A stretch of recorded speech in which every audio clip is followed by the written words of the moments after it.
Hello students, welcome back to the channel.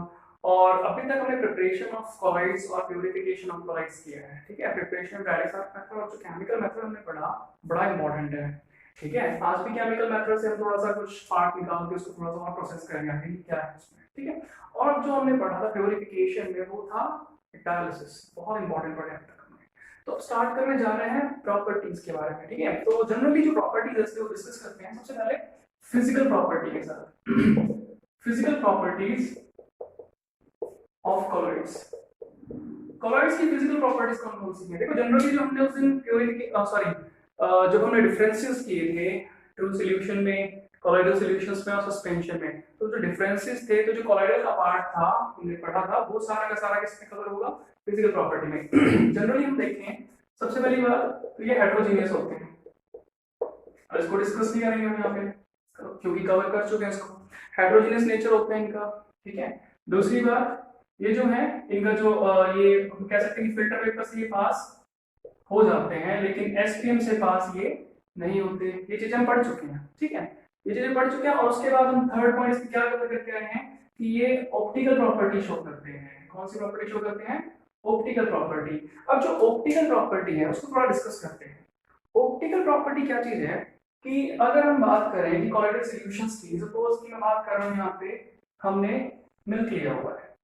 ठीक है, milk लिया हुआ है हमने यहाँ पे और यहाँ से हम टॉर्च से एक लाइट पास करते हैं इस तरह से। ठीक है, जब हम इसमें से लाइट पास करेंगे और यहाँ पर अगर हम माइक्रोस्कोप की हेल्प से देखें, अगर हम यहाँ माइक्रोस्कोप की हेल्प से देखेंगे बिल्कुल 90 डिग्री के एंगल पे, हम इसको कहीं पे भी प्लेस कर सकते हैं। क्यों प्लेस कर सकते हैं कहीं पे भी? अगर मैं इसको यहाँ प्लेस करूँ, सपोज यहाँ प्लेस करूँ, तो ये बिल्कुल 90 डिग्री के एंगल पे। देखो क्योंकि मिल्क क्या है? कॉलॉइडल सॉल्यूशन, जो कॉलॉइडल पार्टिकल्स हैं वो हर जगह ही होंगे। ठीक है, वो कहाँ पर होंगे? हर जगह ही होंगे। जैसे सपोज यहाँ पर हो गया पार्टिकल, तो इस पार्टिकल के लिए ये वर्टिकल पोजीशन होगी। अगर मैं इसकी बात करूँ तो इस पार्टिकल के लिए ये वाली वर्टिकल पोजीशन होगी। मैं यहाँ वर्टिकल पोजीशन की क्यों बात कर रहा हूँ? क्योंकि जो ऑप्टिकल एक्टिविटी है, यानी कि जो टिंडल इफेक्ट हम देखने वाले हैं यहाँ पे। ठीक है, ये जो हमारा जो एक्सपेरिमेंटल सेटअप है ये टिंडल इफेक्ट को ऑब्जर्व करने के लिए। टिंडल इफेक्ट क्या होता है कि वही जो पाथ होता है लाइट का वो विजिबल होता है। किस वजह से विजिबल होता है? स्कैटरिंग की वजह से। और स्कैटरिंग कौन कर रहा है यहाँ पे? जो कॉलॉइडल साइज पार्टिकल है। जब यहाँ से लाइट आएगी तो ये लाइट जब इस तरह से इस पे स्ट्राइक करेगी यहाँ पर, तो ये स्कैटर हो जाएगा। और इसकी स्कैटरिंग से क्या होता है? इसकी स्कैटरिंग से जो इसका पाथ है लाइट का वो विजिबल हो जाएगा हमारे को। ठीक है, वो विजिबल हो जाएगा और जो विजिबिलिटी है वो बिल्कुल 90 डिग्री के एंगल से बिल्कुल एप्रोप्रिएट दिखाई देती है। इसलिए 90 डिग्री पे इसको फिक्स किया जाता है। अगर आप इसको साइड से व्यू करोगे तो उतना क्लियरली नहीं दिखाई देगा। ठीक है, सभी को समझ आ गई ये बात? तो जो टिंडल इफेक्ट है वो हमें डिस्कस करना है ऑप्टिकल प्रॉपर्टी में, क्योंकि जो ऑप्टिकल प्रॉपर्टी है वो किसको कहते हैं? हम ऑप्टिकल प्रॉपर्टी में स्टडी करते हैं किस चीज को? पाथ ऑफ लाइट को। किस वजह से? जो स्कैटरिंग की वजह से हुआ होगा। स्कैटरिंग की वजह से जो होगा उसको टिंडल इफेक्ट कहते हैं। तो यहाँ पर ऑप्टिकल प्रॉपर्टी हमने क्या देखना है? टिंडल इफेक्ट को देखना है। क्लियर है सभी को?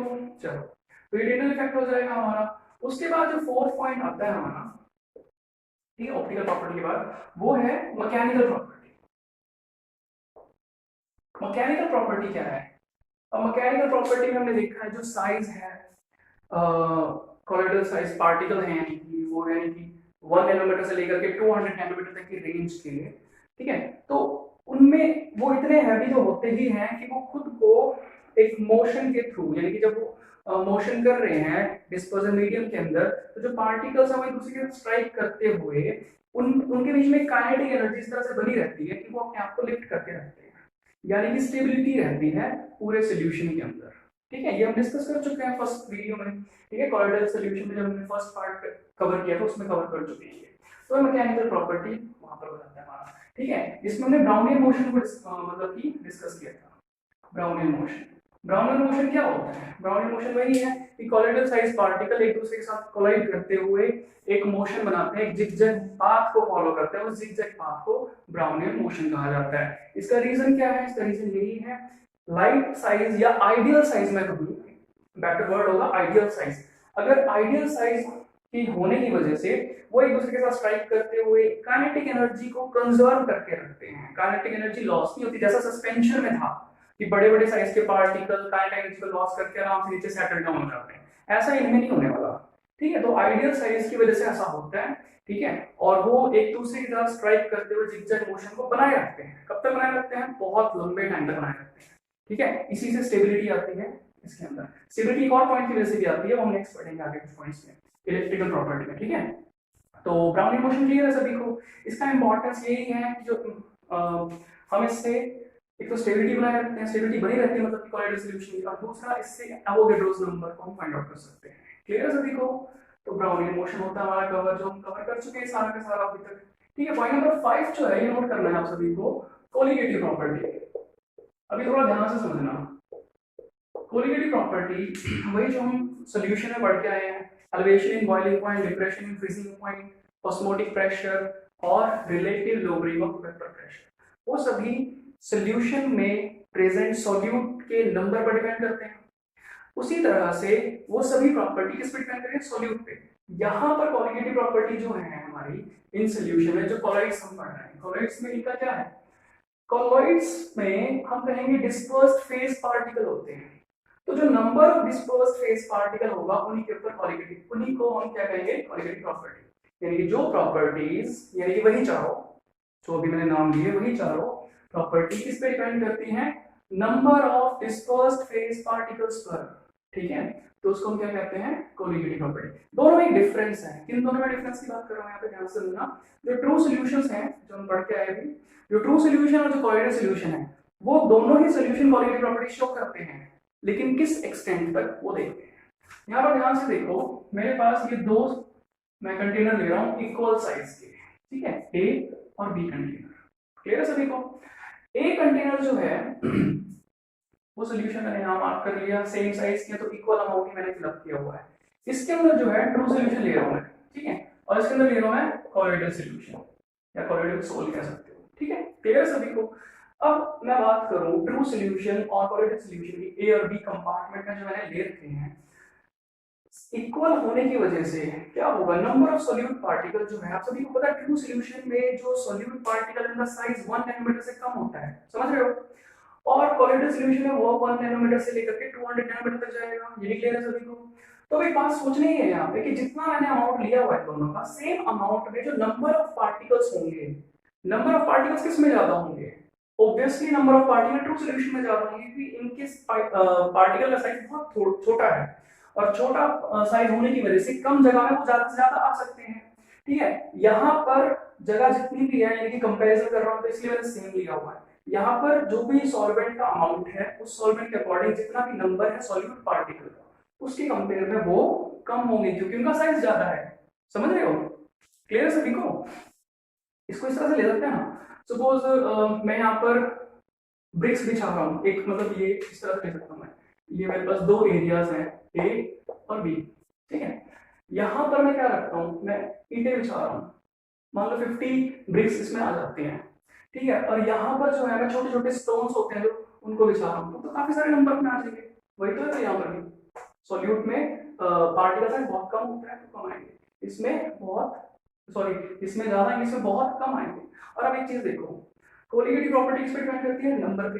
तो यहाँ पर नंबर ज्यादा है और यहाँ पर नंबर कम है कोलिगेटिव सॉल्यूशन में, तो जो कोलिगेटिव प्रॉपर्टी है उनकी वैल्यू, जो कोलिगेटिव प्रॉपर्टीज की वैल्यू है वो कोलिगेटिव सॉल्यूशंस के कंपेयर में या केस में बहुत कम देखने को मिलती है। क्लियर है सभी को? ठीक है, तो बड़ा ही इंपॉर्टेंट क्वेश्चन है कि कोलिगेटिव प्रॉपर्टी शो करते हैं नहीं करते हैं, करते हैं तो कैसे करते हैं, वो आपके सामने है, ठीक है। ये कम क्यों करते हैं, ये भी क्वेश्चन बन सकता है, क्यों कम कर रहे हैं वो भी आपको बताते हैं। क्लियर है सभी को? तो ये 5 प्रॉपर्टीज अभी तक हमने कवर की हैं। उसके बाद देखो पॉइंट नंबर 6 जो आता है हमारा, ठीक है, जो हमारा पॉइंट नंबर 6 में बताने जा रहा हूँ वो है कलर के ऊपर। ये भी इंपॉर्टेंट है, कलर के ऊपर कैसे है देखो, लिख देता हूँ कलर। अब जो कलर है, कोलिगेटिव सॉल्यूशंस का जो कलर है वो किस बात पर डिपेंड करता है? देखो अभी हमने देखा टिंडल इफेक्ट में, ऑप्टिकल प्रॉपर्टी में, कि ये टिंडल इफेक्ट शो करते हैं, ये ऑप्टिकल प्रॉपर्टी शो करते हैं।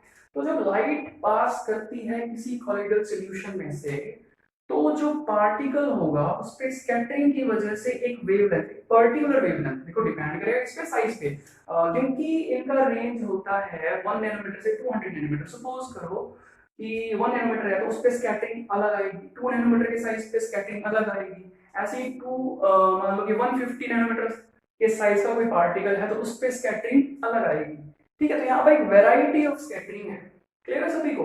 तो वेराइटी ऑफ स्कैटरिंग की वजह से हमें यहाँ पर कलर्स में भी वेराइटी नजर आती है।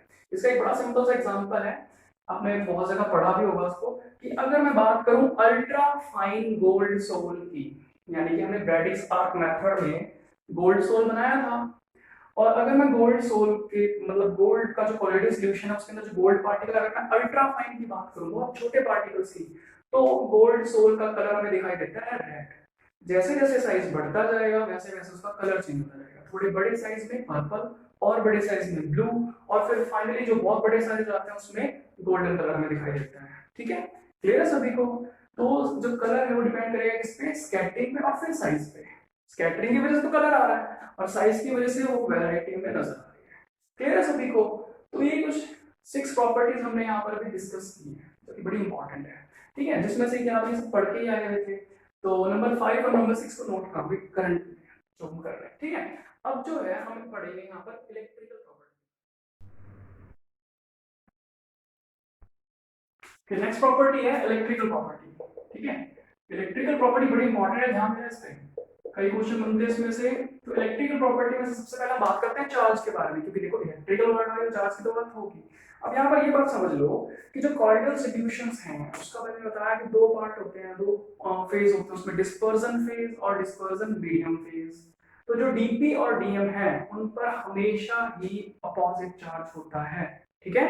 हमेशा कैसा चार्ज होगा, अपोजिट, तभी तो वो एक दूसरे के साथ अट्रैक्टेड फॉर्म में रहेंगे और स्टेबल रहेंगे। मैंने स्टेबिलिटी बताई थी किसके बेसिस पे, साइज की वजह से, आइडियल साइज वर्ड यूज किया था मैंने, उसके साथ साथ चार्ज भी हमें डिस्कस करना है, ठीक है। तो इसमें आप देखोगे कि जो कॉलॉइड्स होते हैं चार्ज के बेस पे वो होते हैं दो तरह के, पॉजिटिव कॉलॉइड्स, ठीक है, और दूसरे होते हैं नेगेटिव कॉलॉइड्स, ठीक है, नेगेटिव कॉलॉइड्स। तो जब ये जो पॉजिटिव और नेगेटिव कॉलॉइड्स है इसमें होता क्या, अगर मैं वाटर को मान लूं कि वाटर का एग्जांपल लूं, अगर मैं वाटर के अकॉर्डिंग, वाटर को मैं एग्जांपल में नहीं ले रहा हूं, मतलब मैं ले रहा हूं कि वाटर को एज ए डिस्पर्जन मीडियम, अगर मैं वाटर को एज ए डिस्पर्जन मीडियम, तो ये एग्जांपल्स हो सकते हैं। पॉजिटिव कॉलॉइड्स में जितने भी मेटल हाइड्रोक्साइड्स हैं उनको ले सकता हूं मैं, मेटल हाइड्रोक्साइड्स। एक हमने बना पेप्टाइजेशन मेथड में पढ़ा था तो उसको पहले ले लेते हैं, ठीक है, वो समझ में भी आएगा easily. FeOH thrice, ferrous hydroxide, aluminium hydroxide वगैरह ले सकते हैं इसमें, ठीक है। इसमें हेमोग्लोबिन भी आ जाएगा, ठीक है, इसमें हेमोग्लोबिन भी आ जाएगा। तो मेटल हाइड्रोक्साइड जो है उसके अंदर वाटर, मेटल हाइड्रोक्साइड के जो पार्टिकल है वो क्या है, डिस्पर्जन फेज, और जो वाटर होगा मैंने कहा यूनिवर्सल ले रहा हूं उसको, तो वो डीएम हो जाएगा, डिस्पर्जन मीडियम, ठीक है।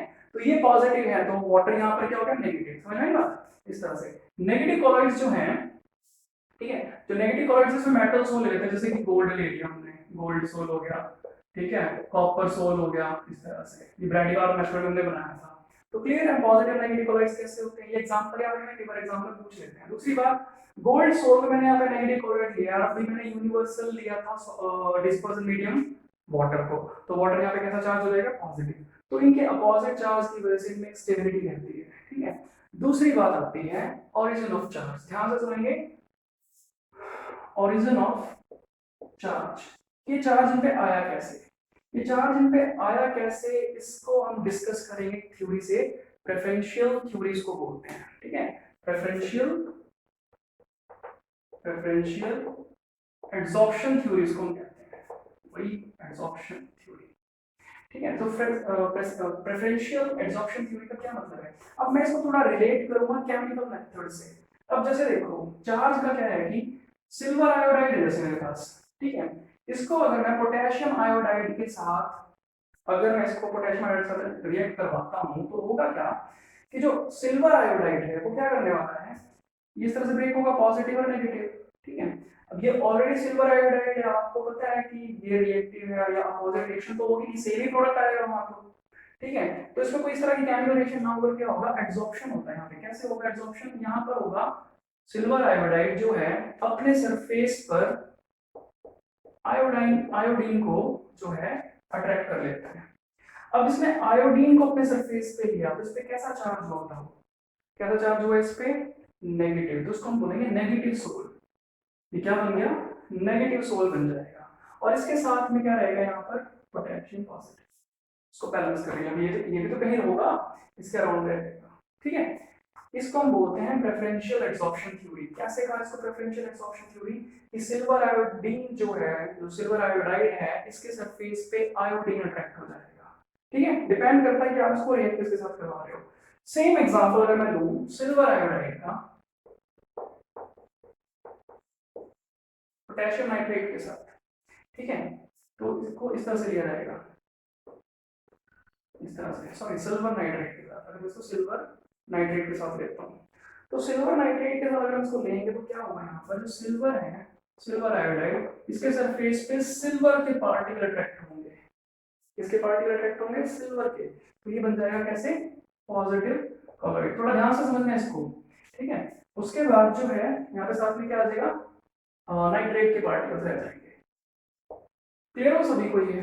ठीक है। तो ये प्रेफरेंशियल एब्जॉर्प्शन थ्योरी किस तरह से काम कर रही है उसको मैं समझा देता हूँ आपको, ठीक है। देखना जरा ध्यान से देखना इसको। इसका मैं डायग्राम बना रहा हूँ, ठीक है। उस डायग्राम के अंदर एक बड़ा इंपॉर्टेंट टॉपिक और भी है, ठीक है। इसलिए नोट करते चलो, साथ साथ समझते चलो, साथ साथ। है क्या? जो ये फर्स्ट केस है इसको मैं इधर दिखा रहा हूँ, ठीक। ये आ गया आपका सेकंड केस, मैं इधर शो करूंगा, ठीक है। इनको मैं इरेज नहीं कर रहा ताकि साथ साथ कंपेयर करो इन दोनों को, और बाद में साथ साथ इनको कंपेयर कर लो। दोनों को कवर करने के बाद बड़े आसानी से समझ में आ जाएगी थ्योरी है क्या, ठीक है। देखो, तो सिल्वर आयोडाइड जो था वो एक पार्टिकल था छोटा सा, ठीक है। पोटेशियम आयोडाइड के साथ जब उसको हम सिंक करते हैं तो होता क्या है कि वो उसमें से आयोडीन को अपने सरफेस पे एब्जॉर्ब करता है। सपोज करो कि ये जो है सिल्वर आयोडाइड का एक पार्टिकल है। यहाँ पर ये करेगा क्या, यहाँ पर जो ये आयोडीन के पार्टिकल्स के साथ एब्जॉर्प्शन करता है। आयोडीन के पार्टिकल्स पे एब्जॉर्ब हो जाते हैं इस तरह से, कुछ पार्टिकल्स आयोडीन के यहाँ पर एब्जॉर्ब हो जाएंगे। तो बात समझ में, इसको मैंने ऐसे क्यों लिखा है? इसको इस तरह से लिखने का ये मतलब है कि सिल्वर आयोडाइड के ऊपर आयोडीन जो है अट्रैक्ट हो गया। इस पे मैं नेगेटिव चार्ज दिखा सकता हूँ, ठीक है, क्योंकि मैंने यहाँ पॉजिटिव दिखा रखा है, तो इसको मैं नेगेटिव दिखा सकता हूँ। क्लियर है सभी को? ओके। तो अब ये जो आयोडीन यहाँ पे आया है, सिल्वर आयोडीन के सरफेस पे है, तो इसको मैं कह सकता हूँ एक तरह से ये एक लेयर बन रही है, जिसको मैं कहूंगा फर्स्ट लेयर। क्या कहेंगे इसको? फर्स्ट लेयर कहेंगे। फर्स्ट लेयर कहेंगे इसको, या फिर आप इसको कह सकते हो, या फिर इसको आप कह सकते हो फिक्स लेयर, फिक्स्ड लेयर, या कह सकते हो इसको परमानेंट लेयर, कोई फर्क नहीं पड़ता बातों से, ठीक है। ओके, दूसरा दूसरा पॉइंट, पोटेशियम कहाँ है? अब रिएक्शन की है तो उसी फेज में तो पोटेशियम भी होगा, पोटेशियम जाएगा कहाँ? पोटेशियम जो है देखो यहाँ पर ये नेगेटिव चार्ज का एक सरफेस है, ठीक है। सिल्वर आयोडाइन के जो सरफेस था उसके ऊपर एक और सरफेस डेवलप हो गया, इसको हम फिक्स लेयर बोल रहे हैं। उसके ऊपर क्या चार्ज है? Negative charge. तो पोटेशियम कहाँ पे रहेगा? वो इस तरह से यहाँ पर खुद को एब्जॉर्ब करेगा, यानी पोटेशियम की जो लेयर है वो यहाँ पर एब्जॉर्ब हो जाएगी इस तरह से। क्लियर हो सभी को? ठीक है, इस तरह से। तो ये जो सिनेरियो है कंप्लीट वो कुछ ऐसा होता है, ठीक है। और यहाँ पर देखो, इसको मैं क्या कहूंगा? Second layer. ये जो है ये हमारी हो जाएगी सेकंड लेयर। इसको हम मोबाइल लेयर भी कहते हैं क्योंकि ये फिक्स नहीं होती, ठीक है। अदर केमिकल के साथ रिएक्ट कर रहा है तो ये एक्सचेंज हो सकता है। मोबाइल लेयर भी कह सकते हैं इसको, या फिर इसको हम डिफ्यूज लेयर भी कहते हैं, ठीक है। क्या कहते हैं? Diffuse layer. तो what is fix layer and what is mobile layer या सेकंड लेयर? क्लियर है सभी को? कैसे आया वो केमिकल मेथड से? नहीं क्लियर है? ठीक है, हमने प्रीवियस चैप्टर में प्रीवियस लेक्चर में पढ़ा भी था इसको प्रिपरेशन के टाइम पे। क्लियर है ना सभी को? चलो फिर, तो फर्स्ट लेयर और सेकंड लेयर जो है इनको मैं क्या कहूंगा? Double layer. दोनों को मिलाकर के क्या कहूंगा? डबल लेयर, ठीक है। हेल्महोल्ट्ज ने दिया था, इसको हम बोलते हैं हेल्महोल्ट्ज। स्पेलिंग भी बड़ी डिफिकल्ट होती है। हेल्महोल्ट्ज डबल लेयर एक्सपेरिमेंट कहते हैं इसको, या हेल्महोल्ट्ज डबल लेयर बोलते हैं सिंपली इसको। अब यहाँ से क्या पॉइंट निकालना है वो ध्यान से सुनना। यहाँ से क्या पॉइंट निकालना है? फर्स्ट लेयर नेगेटिव है, सेकंड लेयर पॉजिटिव है, तो ड्यू टू चार्ज डिफरेंस क्या कहेंगे हम? Due to charge difference a potential is developed, a potential is developed, ठीक है। पोटेंशियल डेवलप हो जाएगा। अब जो पोटेंशियल डेवलप हो रहा है उसको मैं क्या कहता हूं? Zeta potential. क्या कहा जाता है उसको? Zeta potential. क्लियर है सभी को? या फिर इसको हम बोलते हैं इलेक्ट्रोकाइनेटिक पोटेंशियल, इलेक्ट्रोकाइनेटिक पोटेंशियल। समझ में आया सभी को? फिर से देखेंगे सिल्वर आयोडीन और पोटेशियम आयोडीन का जो रिएक्शन हमने करवाया वो किस तरह से है, ठीक है।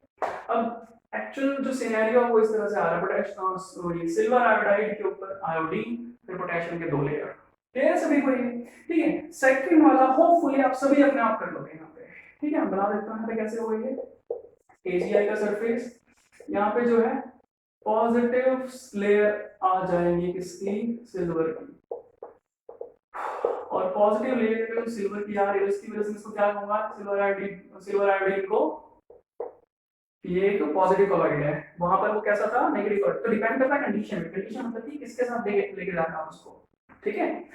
तो ये फर्स्ट लेयर आ गई यहाँ पे, इस बार फर्स्ट लेयर कैसी है, पॉजिटिव है। सेकंड लेयर कैसी आने वाली है, नेगेटिव आने वाली है। ये यहाँ पर नाइट्रेट का पार्टिकल लिख देंगे, ठीक है, इतना भी लिखेंगे वरना टाइम ज्यादा कंज्यूम होगा, ठीक है। क्लियर है सभी को, तो यही पिक्चर यहाँ पे बन रही है दो, और ये first and second case respectively समझा दिया मैंने। अब इनको बोलेंगे जीटा पोटेंशियल या काइनेटिक इलेक्ट्रोकाइनेटिक पोटेंशियल। तो ये है प्रेफरेंशियल एड्सॉर्प्शन थ्योरीज, इसके सरफेस पे वो एड्सॉर्ब कर रहे हैं। प्रेफरेंशियल क्यों कहते हैं, प्रेफरेंशियल क्यों कहते हैं, प्रेफरेंस ये वर्ड आ रहा है ना, कि यहाँ पर सिल्वर आयोडाइड किसको प्रेफरेंस दे रहा है, आयोडीन यानी कि नेगेटिव चार्ज को, यहाँ पे दे रहा है वो पॉजिटिव चार्ज को, दैट्स व्हाई इसको हम बोलते हैं प्रेफरेंशियल एड्सॉर्प्शन थ्योरी। क्लियर है सभी को, चलो बड़ा इंपॉर्टेंट टॉपिक कवर किया आप सभी ने ये। तो इस तरह से हमने इलेक्ट्रिकल प्रॉपर्टी को कवर कर लिया। इलेक्ट्रिकल प्रॉपर्टी में हमने पढ़ा है जीटा पोटेंशियल, ये है हमारा टॉपिक जीटा पोटेंशियल। इसमें 2 टॉपिक और आते हैं छोटे छोटे, वो फटाफट से यही दिखा देता हूं मैं। जो नेक्स्ट आता है इसमें इलेक्ट्रिकल प्रॉपर्टी में, एक आपने पढ़ना है इलेक्ट्रो ऑस्मोसिस। ऑस्मोसिस तो कर ही रखा है सभी ने, अगर आप उसको इलेक्ट्रिकल कंडीशंस दे दोगे तो कर ही लोगे अपने आप, ठीक है। यहाँ पर देखो एक टॉपिक आता था इलेक्ट्रोफोरेसिस, टॉपिक है आपका इलेक्ट्रोफोरेसिस। अब इलेक्ट्रोफोरेसिस क्या होता है, इलेक्ट्रोफोरेसिस बड़ी काम की चीज है। आपके पास कोई इस तरह की ट्यूब है यू शेप की, ठीक है, करा क्या आपने, इसमें कॉरिडोर सोल्यूशन यहाँ से भर दिया, यहाँ से भर दिया, यहाँ पे चला जाएगा, यहाँ से भर दिया, यहाँ पे चला जाएगा, तो ये कहीं से भर लो कोई फर्क नहीं पड़ता, ठीक है।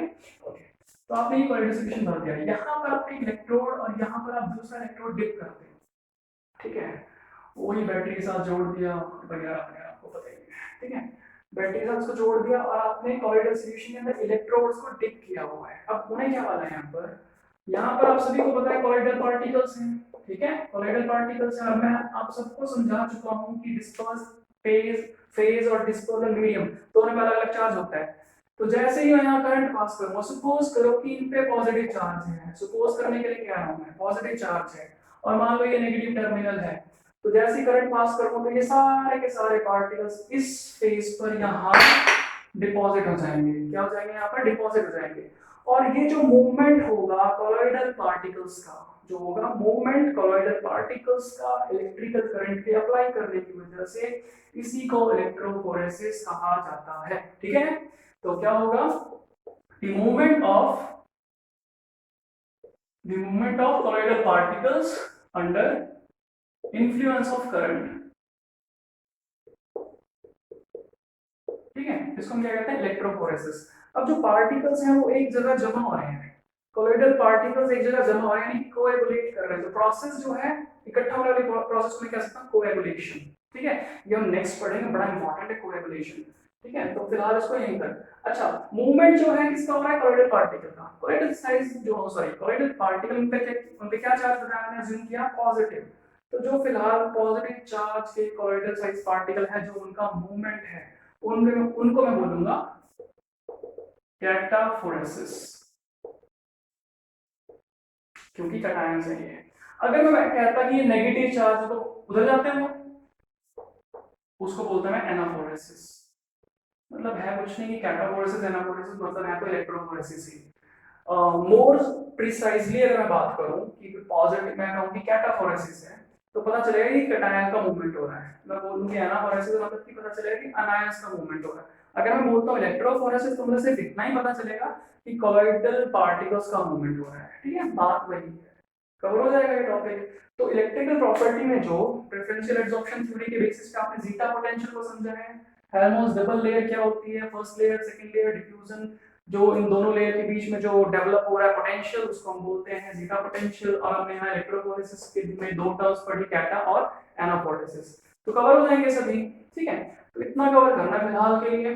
ठीक है, छोटा सा ही लेक्चर दिया है आज का। और जो है हमारा नेक्स्ट लेक्चर आएगा वो होगा किसके ऊपर बेस्ड, वो होगा हमारा इमल्शन पे बेस्ड और कोएगुलेशन पे बेस्ड। ठीक है, तब तक के लिए इतना ही करना है। Thank you.